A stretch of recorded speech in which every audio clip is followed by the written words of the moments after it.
Il y a très longtemps, dans une époque où les animaux parlaient et où la nature vivait en parfaite harmonie, un puissant lion régnait sur une vaste forêt.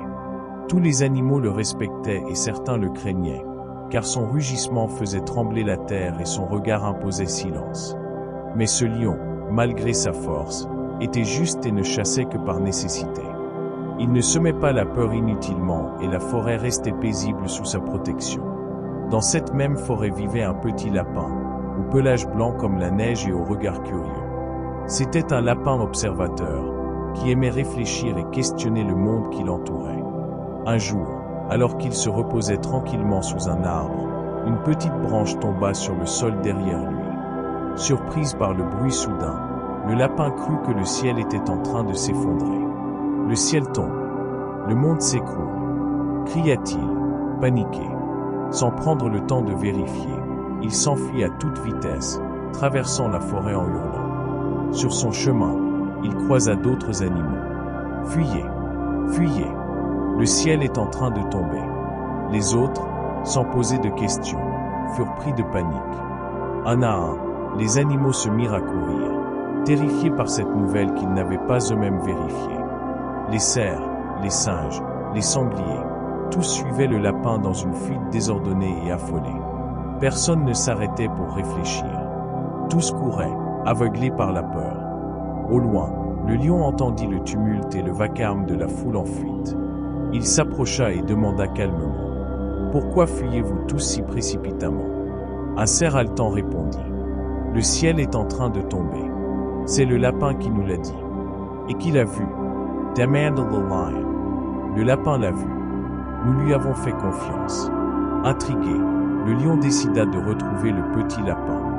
Lorsqu'il le rejoignit, le lapin était encore tremblant, persuadé que la fin du monde était imminente. Avec une voix douce, le lion lui dit : « Viens, montre-moi où tout cela a commencé. » Le lapin le guida jusqu'à l'arbre où il s'était reposé. Là, sur le sol, il n'y avait rien d'autre qu'une petite branche tombée sur les feuilles sèches. Le lion regarda le lapin avec bienveillance et lui dit : « Le ciel ne tombe pas. Tu as entendu un bruit et ton esprit a imaginé le pire. En croyant à cette illusion, tu as entraîné toute la forêt dans une peur inutile. » Le lapin, honteux mais soulagé, comprit à cet instant la leçon. Le lion rassembla alors tous les animaux et leur parla avec sérénité. Tout ce que l'on entend n'est pas toujours vrai. Tout ce que l'on ressent n'est pas toujours réel.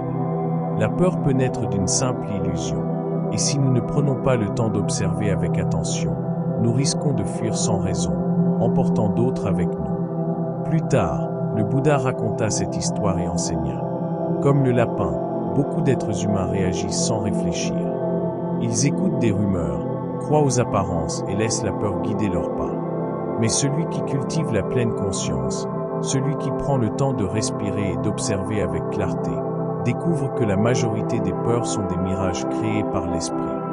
La peur, lorsqu'elle n'est pas comprise, se propage et devient un fardeau pour tous. Mais lorsque nous la regardons avec lucidité, elle disparaît, comme la brume qui s'évapore au lever du soleil. Ce conte nous rappelle l'importance de ne pas suivre aveuglément ce que l'on nous dit, de questionner, de regarder avec nos propres yeux et de ressentir avec notre propre cœur.